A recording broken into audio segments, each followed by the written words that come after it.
Everyone, मैं हूं advocate Rahul Mishra और आज की वीडियो में हम लोग ये समझने की कोशिश करेंगे कि अगर कोई व्यक्ति आपके विरुद्ध झूठा 376 का मुकदमा लिखाना चाहता है तो ऐसी कंडीशन में आपको उस मुकदमे से बचने के लिए क्या करना चाहिए। वीडियो 3 पार्ट में होगा।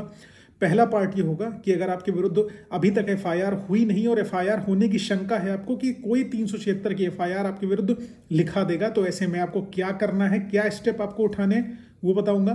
दूसरी चीज क्या हो गई, अगर एफआईआर हो गई है आपके ऊपर रजिस्ट्रेशन, तो आपको क्या क्या करना चाहिए, क्या स्टेप आपको उठाने चाहिए अपनी अरेस्ट से बचने के लिए और उस एफआईआर को खत्म करने के लिए। और तीसरा जो है इस वीडियो का पार्ट होगा कि आपको क्या एविडेंसेस की जरूरत है अपने आप को जेल जाने से बचाने के लिए, उस पर्टिकुलर एफआईआर को खत्म करने के लिए।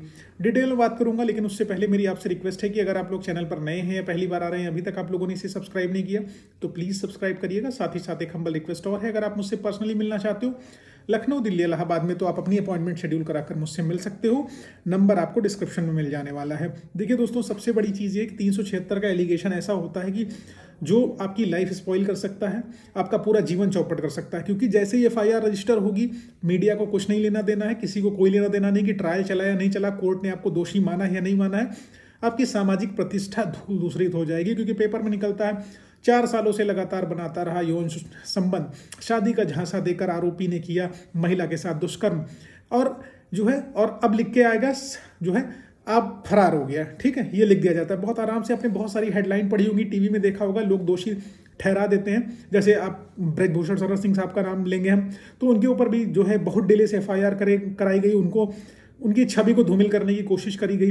अब सही है क्या या क्या गलत हो, माननीय न्यायालय डिसाइड करेगा, हम आप पहले से डिसाइड करने वाले नहीं। इसीलिए मीडिया को भी इस चीज़ में बहुत केयरफुल तरीके से रिपोर्ट करना चाहिए, क्योंकि आप लोकतंत्र का स्तंभ हैं। जैसे जुडिशरी स्तंभ है लोकतंत्र का, वैसे आप भी स्तंभ है। खैर, हम लोग वीडियो स्टार्ट करते हैं। देखिए, अगर आपको शंका है कि कोई व्यक्ति आपके विरुद्ध 376 जैसी संगीन धाराओं में एफआईआर लिखा सकता है, तो सबसे पहले जब आपको शंका है तो अभी तक लिखी नहीं गई एफआईआर, आप चाहते हो कि आपकी सूचना जो है अथॉरिटीज तक पहुंच जाए और अपोजिट पार्टी को सूचना भी ना जाए, इस चीज़ की नोटिस भी ना जाए, तो ऐसी कंडीशन में सेक्शन 39 की इन्फॉर्मेटरी पिटीशन आप डाल सकते हो कि साहब मेरे विरुद्ध फलाना व्यक्ति जो है झूठे मुकदमे लिखा सकता है, मुझे फंसा सकता है। तो सेक्शन 39 की इन्फॉर्मेटरी पिटीशन सीजीएम साहब के यहाँ डाल दो। उसमें सबसे खास चीज़ ये है कि विपक्षी को नोटिस नहीं जाएगा और उसको पता भी नहीं चलेगा, और आपकी रिपोर्ट जो है सबमिट रहेगी, उसकी सर्टिफाइड कॉपी आपको मिल जाएगी। जब इन केस कभी भविष्य में आपके विरुद्ध झूठे मुकदमे लिखाएंगी, तो आप उस कॉपी को लगा देना कि मैंने साहब पहले से ही सूचना दे रखी थी कि मेरे विरुद्ध ऐसा एलिगेशन लगाया जा सकता है। तो आपकी अरेस्ट में, एफआईआर क्वेश्चनिंग में या बेल में आपको डेफिनेटली हेल्प मिलने वाली है। तो पहला स्टेप जो लेना है, सेक्शन 39 की इन्फॉर्मेटरी पिटीशन आपको डाल देनी है। दूसरी कंडीशन ये है कि अब आपके पास ऑप्शन नहीं बच रहा है, आपको लग रहा है कि एफआईआर आज नहीं तो कल 100% हो जाएगी, हम फंस जाएंगे, तो अब लड़की के ऊपर, क्योंकि उसने आपको डेफिनेटली हैरेस किया होगा, परेशान किया होगा, अगर उसका एलिगेशन है कि आपके द्वारा उसके साथ लड़ाई झगड़ा गाली गलौज करी गई है, तो डेफिनेटली आपके साथ भी उसने जो है गाली गलौज करी होगी, धमकियां दी होंगी कि मैं तुम्हें मुकदमे में फंसा दूंगी, मैं तुम्हारा कैरियर चौपट कर दूंगी, मैं तुम्हारी नौकरी ले लूंगी। ये सारी चीज़ें आपको भी बोली गई होंगी, मारपीट भी हो सकता हो करी गई हो, और ये होता भी है जनरली। ठीक है, तो उस कंडीशन में आप डायरेक्ट एफआईआर उसके ऊपर लिखा सकते हैं, धमकी देने का, गाली गलौज का, ठीक है, मारपीट करने का। ठीक, ये एफआईआर आप उसके ऊपर लिखा सकते हैं। अगर आप ये एफआईआर उसके ऊपर पहले लिखा दोगे, बाद में अगर वो कुछ एफआईआर आपके विरुद्ध करती हैं, झूठी एफआईआर करती, मैं झूठी एफआईआर की बात कर रहा हूँ, सच्ची की बात नहीं कर रहा हूँ, बिल्कुल यहाँ पर लड़ाई झगड़ा कोई मुझसे करने मत आ जाना।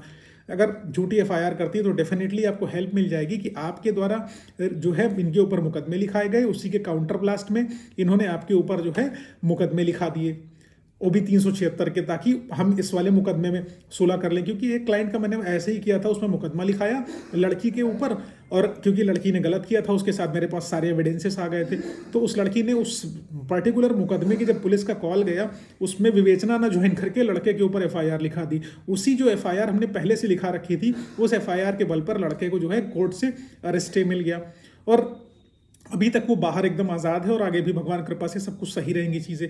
तो आप लड़की के ऊपर एफआईआर लिखाइए, क्योंकि अगर वो महिला है, उसके पास 50 तरीके के जेंडर स्पेसिफिक कानून हैं, तो आपके पास जो कानून अवेलेबल हैं जिसमें से निकाला जा सकता है कुछ, क्योंकि क्रिमिनल लड़का भी हो सकता है, लड़की भी हो सकती है, जरूरी नहीं कि हर बार लड़का ही गलत हो या हर बार लड़की ही गलत हो, दोनों गलत हो सकते हैं। इसलिए आप पहले एफआईआर उसके ऊपर लिखाइए। वो अगर आप पहले एफआईआर लिखा देंगे तो आपकी 100% बचत होने की संभावना रहेगी। ठीक है, तो और तीसरी चीज़ क्या करना है, अगर आप चाह रहे हो कि मुकदमा नहीं लिखाना चाहते हैं तो आप रिप्रेजेंटेशन भेज दो अथॉरिटीज़ को। आप जो है अपने एसएचओ का एक एप्लीकेशन रिटर्न भेज दो और एसपी साहब को एक रिटर्न एप्लीकेशन भेज दो कि मेरे साथ ऐसी ऐसी घटना कारित हो रही है या होने की संभावना है। तो आपका रिप्रेजेंटेशन भी पहले से पड़ा रहेगा, तो उसको कंसिडर जरूर किया जाएगा कि इनकी इन्फॉर्मेशन पहले से थी और ये सारी चीज़ें होने की संभावना थी और उन्होंने एकदम सही बताया था और वो संभावना हो चुकी है, वो घटना घट चुकी है। तो ये सारी चीज़ें अगर आप उठाते हैं एफआईआर होने से पहले तो आप पक्का बच जाएंगे। ध्यान रखिएगा, आप लोगों को अभी ये हवाई बातें लगेंगी, लेकिन एक्चुअल में जिन लोगों के साथ बीती है और जो मेरे क्लाइंट्स हैं वो बेहतर तरीके से जान रहे हैं कि कैसे ये चीज़ें होती हैं और ये प्रैक्टिकल है भैया। अगर आप एक्चुअल में इसको इम्प्लीमेंट करोगे तो आपको बल मिलेगा। देखो आप आदमी हो, आपके पास कोई कानून नहीं है, आपके पास कोई रास्ता नहीं है डायरेक्ट कि जेंडर स्पेसिफिक कोई कानून है कि आपको किसी ने छेड़ा है आप जाके एफआईआर लिखा दो। महिला के पास है, अगर उसको साथ आप छेड़खानी करते हो तो, और नहीं भी करते हो, क्योंकि सिर्फ उसके कह देने पर एफआईआर 354 में लिख जाएगी आपके ऊपर। उसने कह दिया मेरे साथ 376 हुआ है तो 376 की एफआईआर लिख जाएगी। आप कह दो मेरे साथ जबरदस्ती सेक्सुअल रिलेशनशिप बनाई गई है, मुझे छेड़ा गया है या मुझे सेक्स करने के लिए फोर्स किया गया है, तो क्या आप एफआईआर लिखा पाओगे लड़की के ऊपर? नहीं लिख जाएगी। अगर अभी एक रिसेंटली मैटर हुआ था, लड़की ने जो है बारात लौटा दी थी क्योंकि लड़का सांवला था, तो उन्होंने कहा लड़का काला है, हम इसके साथ शादी नहीं करेंगे। लड़के की पूरी बारात लौट गई। अगर वही लड़के ने कृत्य किया होता कि तुमने दहेज नहीं दिया या तुम सांवली हो, हम बारात ले जा रहे हैं, तो लड़के के साथ क्या होता? आप अंदाजा लगा दीजिए। लड़का इसमें ज्यादा से ज्यादा क्या कर लेगा? सिविल सूट फॉर डैमेजेस, कुछ नहीं होगा उसमें। लेकिन वही लड़का कृत्य करता तो उसकी जीवन चौपट हो जाता, पूरे बाराती जेल जाते। आप ये समझ सकते हैं ग्रेविटी क्या है यहाँ पर, महिला कानून कितने ज्यादा हैं और जेंडर स्पेसिफिक कानून होने की वजह से दिक्कत है और बहुत प्रॉब्लमेटिक सिचुएशन है। अब हम लोग आते हैं वीडियो के अपने सेकंड पार्ट पर कि अगर आपके ऊपर एफआईआर हो गई है तो अब क्या करना है। सबसे पहले देखना है कि आपकी एफआईआर के अंदर, हर वीडियो में मैंने बताया हुआ है कि डेट स्पेसिफिक मेंशन है, स्पष्ट तारीख का विवरण दिया गया है कि नहीं दिया गया। जहां पर स्पष्ट तारीख नहीं बताई गई है, स्पेसिफिक डेट कि इस तारीख को इनके साथ घटना कही गई है, स्पेसिफिक टाइम पहली चीज बताना है, डेट बताना है कितने बजे कितनी तारीख को ये घटना घटी। जहां पर समय और तारीख इन्होंने नहीं मेंशन करी, वहां पर ये क्लियर हो जाएगा कि ऐसी कोई घटना घटी नहीं है, मनगढ़ंत कहानी बनाई जा रही है। ठीक है, स्पेसिफिक डेट टाइम प्लेस, ठीक है, समय दिनांक और तारीख, ये स्पष्ट रूप से होनी चाहिए। अब मान लो कभी कभी क्या होता है, कुछ लोग चालाकी में, क्योंकि हम लोग भी वीडियोस बनाते हैं कि भैया स्पेसिफिक डेट टाइम प्लेस होना चाहिए, कुछ लोग चालाकी में क्या करते हैं, जानबूझ के स्पेसिफिक टाइम डेट प्लेस लिख देते हैं। अब उस स्पेसिफिक टाइम डेट प्लेस पर आप उस स्थान पर थे या नहीं थे। जब लेट से कि आप कर्नाटका में नौकरी कर रहे हैं और आपके ऊपर एलिगेशन लगा दिया कि इस तारीख को फलाने जो है हमारे साथ शारीरिक संबंध बना लिए इतने बजे, पता चला आप ऑन ड्यूटी हो, एफआईआर तो रजिस्टर हो गई ना, हैरेसमेंट तो आपका स्टार्ट हो जाएगा, वो सब बाद में आएगा एविडेंस की स्टेज पे। तो इस कंडीशन में जहां पर स्पेसिफिक डेट टाइम प्लेस नहीं बताई गई है, उस कंडीशन में आप एफआईआर को इशिंग में आइए। ठीक है, और जहां पर लड़की ने मेडिकल नहीं कराया है, खुद से मेडिकल कराने से मना कर दिया है, डिले इन एफआईआर है, एफआईआर एक डेढ़ साल डिले है, जब तब तो मेडिकल होएगा ही नहीं, तो वहां पर उससे टेंशन पता चलता है कि एफआईआर कहीं ना कहीं झूठी है। अब तो कोर्ट भी समझने लगी है कि 99% एफआईआर झूठी आती हैं, सिर्फ अपनी दुश्मनी, अपना ईगो और यह जो है पुराने मुकदमों से मुक्ति पाने के लिए या प्रॉपर्टी हड़पने के लिए या पैसे लेने के लिए। बहुत लोगों ने इसको हथियार बना रखा हुआ है और एक्चुअल में बना रखा है, ये कहीं सुनी बातें नहीं है। आप खुद सोसाइटी में खड़े हो जाइए, जेल के बाहर आप एक बार चले जाइए और पूछ लीजिए कितनी सच्ची एफआईआर है, कितनी सही एफआईआर है, कि वकील साहब झूठ बोल रहे हैं सच बोल रहे हैं। ठीक है, तो जहां पर एफआईआर आपकी डिले से है, डेट टाइम प्लेस इवेंट नहीं बताया गया है, वहां पर आप एफआईआर क्वेश्चनिंग में जाइए, एफआईआर क्वेश कराने की प्रेयर करिए ऑनरेबल कोर्ट में। अब आप कहोगे साहब हर एफआईआर तो नहीं क्वेश होती, तो जो आज लैंडमार्क जजमेंट बने हुए हैं, जैसे दीपक गुलाटी का ही जजमेंट में उठा के देख लूं, अगर वो लैंडमार्क जजमेंट बना हुआ तो क्या उसने भी पहले सोचा होगा कि उसकी एफआईआर क्वेश होगी कि नहीं होगी? अगर उसने नहीं लड़ा होता ऑनरेबल सुप्रीम कोर्ट तक जाके, तो उसकी एफआईआर थोड़ी ना क्वेश होती। अगर आपके मैटर में कोई चीज है, आपके पास सबूत है, तो आपको लड़ना चाहिए। नहीं लड़ेंगे तो आपको डेफिनेटली फायदा नहीं मिलने वाला है। तो एफआईआर क्वेश्चनिंग जाइए, पहला ऑप्शन आपके पास यही है। डेट टाइम प्लेस है नहीं है, ठीक है, स्पेसिफिक एलिगेशन लगाए नहीं हुए, जर्नल नेचर के एलिगेशन लगाए हुए हैं, कुछ भी स्पष्ट नहीं कहा है, बस कहा कि सामूहिक रूप से लोगों ने कर दिया या कुछ भी कर दिया, तो स्पष्ट नहीं कहा है, तो वहां पर आप एफआईआर क्वेश्चनिंग में जाइए। अब देखिए, आप अपनी एफआईआर में ये भी देख लीजिए कि जैसे किसी ने आपके ऊपर एफआईआर लिखाई काउंटर ब्लास्ट में, आपका कोई प्रॉपर्टी का विवाद उनके साथ पहले से चल रहा है, उन्होंने उस प्रॉपर्टी विवाद को निपटाने के लिए मुकदमा लिखा दिया 376 का।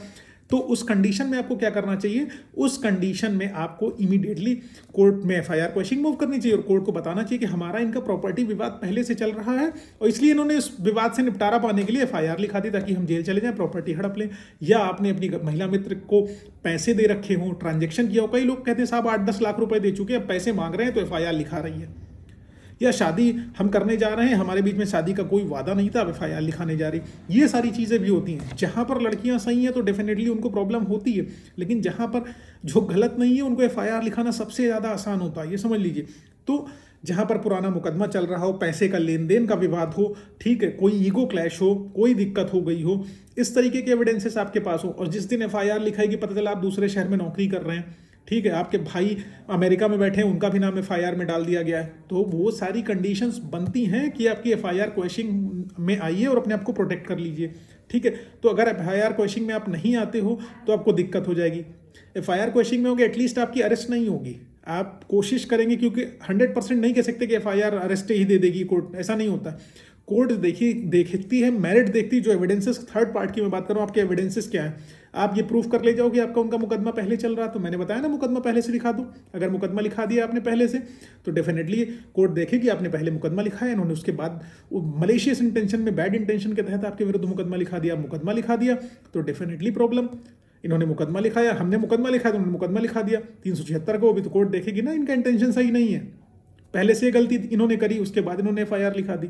तो पहले से मुकदमा चल रहा है, पैसे का लेन देन आप साबित कर ले जाओ, 5 लाख, 10 लाख, 1,50,000 जो भी आपने किया हुआ वो आप साबित कर ले जाओ, पुराना विवाद साबित कर ले जाओ, ठीक है, कोई मारपीट लड़ाई झगड़े की पुरानी एफआईआर साबित कर ले जाओ, आप ड्यूटी पर थे उस दिन, आपके ऑफिस ने लेटर हेड पे लिख के दे दिया कि इस दिन ड्यूटी पर थे, ठीक है। तो ये सारी चीज़ें, या मेडिकली कुछ प्रूफ ही नहीं हो रहा है, उन्होंने बताया 2 दिन पहले हुआ है, मेडिकली कुछ प्रूफ ही नहीं हुआ, तो उस कंडीशन में आप अपने आप को प्रोटेक्ट कर सकते हो। ये सारी चीज़ें बहुत ध्यान देने वाली चीज़ें हैं, बहुत छोटी सी चीज़ें हैं जो जर्नली बहुत लाइटली लोग ले लेते हैं, इतनी लाइटली भी मतलब चीज़ें प्रोटेक्ट कर लो। अगर आपके हाथ में है चीज़ें प्रोटेक्ट करना तो प्रोटेक्ट डेफिनेटली कर लो। उम्मीद है ये जानकारी पसंद आई, समझ में आई, इससे कुछ ना कुछ आपको हेल्प मिलेगी। अगर ऐसा कुछ है तो प्लीज़ वीडियो को लाइक, शेयर, सब्सक्राइब करना।